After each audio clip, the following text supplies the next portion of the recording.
Assalamualaikum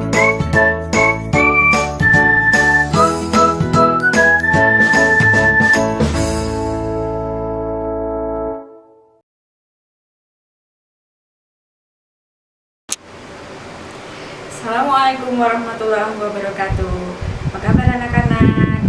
Hari ini Gus Puput mau membahas soal pretest IPA yang sudah kalian kerjakan pada saat awal masuk kelas 6, gitu ya. Oke, kita mulai. Nomor 1.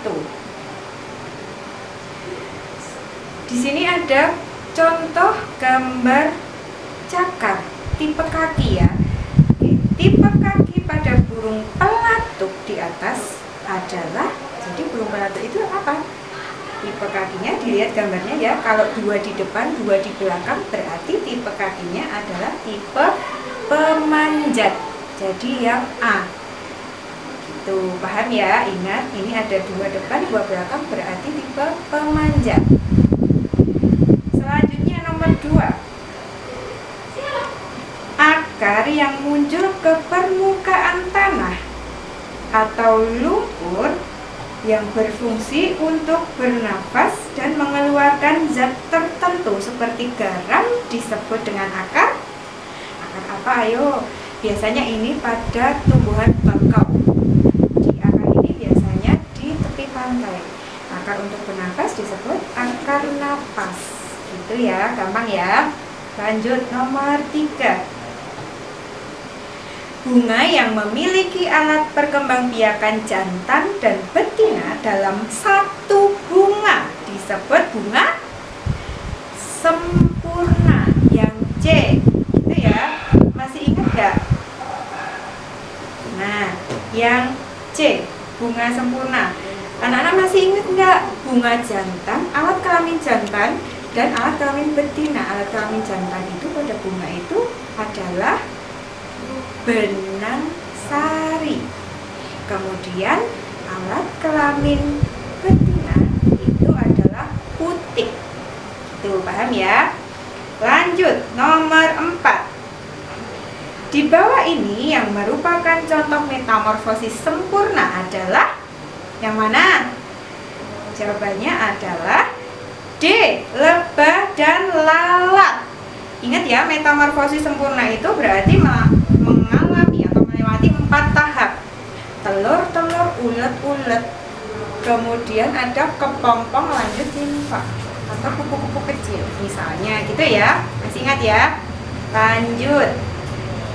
Jadi itu tadi nomor 4 jawabannya D ya, lebah dan lalat yang mengalami metamorfosis sempurna. Selanjutnya nomor 5. Perlindungan hewan dan tumbuhan yang terancam punah di dalam habitat aslinya disebut, ingat, di dalam habitat asli berarti adalah in situ. Kalau di luar habitat asli berarti ex situ. Ex di luar, in di dalam. Gampang ya? Berarti jawaban nomor 5 adalah in situ. Selanjutnya nomor 6. Benda yang dilambungkan ke atas akan selalu jatuh ke tanah. Hal itu disebabkan karena adanya gaya. Ayo, gaya apa? Ini gampang sekali ya. Jawabannya adalah gaya gravitasi, B. Lanjut nomor 7. Sumber energi yang digunakan untuk menyalakan lampu dan kulkas adalah sumber energi listrik. Gampang sekali. Lanjut nomor 8. Bunyi yang didengar oleh kelelawar disebut bunyi ultrasonik. Jadi kelelawar itu hanya dapat mendengar bunyi-bunyi ultrasonik gitu. Lanjut nomor 9. Di sini ada gambar pensil. Pensilnya ini kenapa sih? Pensil ini terlihat patah. Nah, pensil pada gambar di atas terlihat patah karena adanya peristiwa apa? pembiasan cahaya. Jadi sebenarnya pensil ini itu tidak patah. Karena adanya pembiasan cahaya, maka pensil itu terlihat patah. Gitu ya, paham ya? Lanjut nomor 10. Bagian tulang manusia yang melindungi organ otak adalah tulang tengkorak. Masih ingat ya? Jadi anggota tubuh kita itu, rangka manusia itu dibagi menjadi 3 kelompok. Tulang tengkorak, anggota badan, dan anggota gerak. Anggota gerak ada 2, anggota gerak atas, tangan, dan anggota gerak bawah, kaki. Masih ingat ya? Ini gampang sekali. Lanjut nomor 11. Sendi yang bergerak satu arah dan terletak di antara tulang lengan atas dan tulang hasta adalah sendi. Ini tulang lengan atas, kemudian di sini ada hasta, tulang hasta adalah sendi. Berarti di sini sendi engsel. Sendi engsel itu satu arah. Ingat ya, kalian mengingatnya gampang. Engsel di pintu itu kan bukannya hanya satu arah pintu itu. Nah, itu berarti sendi engsel. Gampang ya. Lanjut nomor 12. Urutan jalannya udara saat proses bernafas pada manusia adalah mulai dari hidung, kemudian trakea, bronkus, bronkiolus, dan terakhir di alveolus. Masih ingat nggak? Jadi ini jawabannya yang C. Nomor 12 jawabannya C. Ya, Ustazah ulangin ya. Jadi pada saat manusia bernafas itu udara masuk melalui rongga hidung, kemudian lewat trakea, terus bronkus, bronkiolus, dan alveolus. Terakhir di alveolus mengalami pertukaran udara antara oksigen dan karbon dioksida. Gitu ya. Lanjut nomor 13. Bakteri yang berperan dalam pembusukan sisa makanan manusia adalah bakteri baik yang ada di dalam tubuh kita. Itu apa? Bakteri Escherichia coli. Nah, yang A ya jawabannya. Ini pasti semua sudah paham. Kalau yang B, Mycobacterium tuberculosis itu adalah bakteri yang menyerang pada TBC. Makanya orang-orang yang TBC itu berarti di dalam tubuhnya itu terserang oleh bakteri Mycobacterium tuberculosis. Gitu. Lanjut nomor 14 ya. Ruang jantung yang banyak mengandung darah kaya oksigen adalah bagian titik-titik dan titik-titik. Ada yang masih ingat? Ini gampang sekali, dulu Ustazah sudah mengingatkan. Bagian jantung yang kaya oksigen itu adalah jantung sebelah kiri. Berarti bilik kiri dan serambi kiri. Gitu ya. Ingat, bagian atau jantung, bagian jantung yang mengandung darah kaya oksigen itu adalah bagian kiri.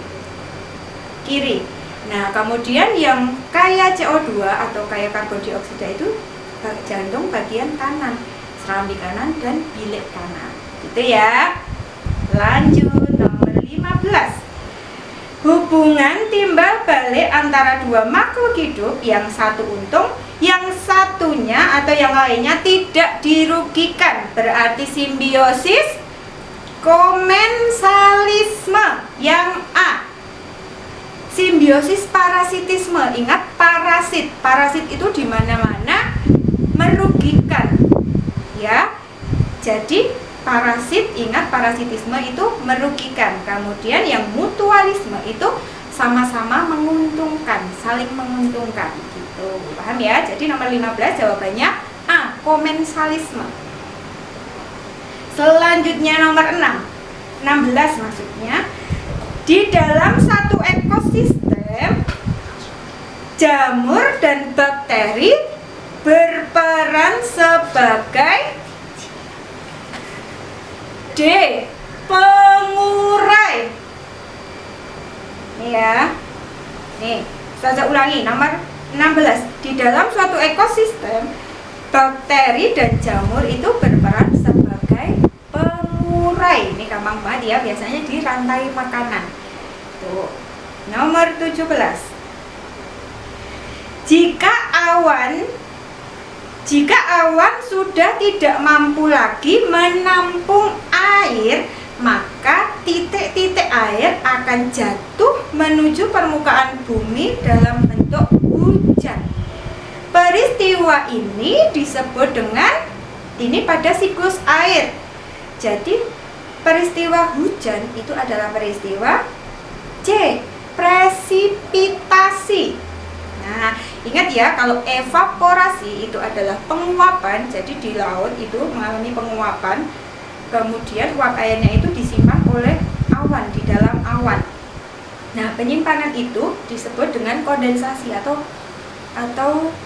pengembunan ya di dalam awan. Kemudian awannya ini sudah menampung banyak uap air dan menampung banyak air, kemudian mengalami titik-titik air, tetes-tetes air ke permukaan bumi yang disebut presipitasi atau hujan. Kemudian setelah sampai di bumi, air hujan itu diserap oleh tanah yang namanya atau yang disebut juga dengan infiltrasi. Paham ya? Selanjutnya nomor 18. Hewan yang berkembang biak dengan cara bertelur adalah ovipar. Kalau vivipar, ingat Mbak Vivi itu melahirkan. Kuncinya itu. Jadi nggak usah bingung. Kemudian ovovivipar itu adalah bertelur dan melahirkan. Jadi bertelur dan melahirkan itu contohnya adalah nanti ada kadal, ada ular gitu. Jadi di dalam perutnya kadal itu ada telur-telurnya, tapi nanti keluarnya tidak berbentuk telur, tapi telurnya itu sudah menetas di dalam tubuhnya si kadal atau si ular. Keluarnya nanti udah berbentuk kadal kecil atau ular kecil gitu ya. Nah, sekarang lanjut nomor 19. Area di sekitar magnet yang dipengaruhi oleh gaya magnet disebut dengan B, medan magnet. Bukan kutub ya, kalau kutub itu adalah gaya magnet yang ada di kutubnya. Jadi misalnya ini adalah magnet batang. Nah, sini adalah kutub utara, sini selatan. Gitu ya, jadi bukan kutub. Jadi jawabannya nomor 19 adalah B, medan magnet. Selanjutnya yang terakhir nomor 20. Planet yang terbesar dalam tata surya adalah planet, ini paling gampang. Jawabannya adalah planet Jupiter. Planet Jupiter itu pada sistem tata surya itu adalah planet terbesar. Kemudian kalau planet Saturnus itu adalah planet yang memiliki cincin, yang bercincin. Kemudian planet Mars itu adalah planet merah, planet yang paling panas. Planet yang panas makanya berwarna merah, dijuluki planet merah karena suhunya itu tinggi. Gitu ya, paham ya? Ya, terima kasih anak-anak. Sekian penjelasan dari Ustazah mengenai soal prioritas IPA. IPA, ingat ya, IPA itu tidak sulit. IPA itu asik karena kita mempelajari makhluk hidup dan benda mati. Makhluk hidup itu kan banyak macamnya.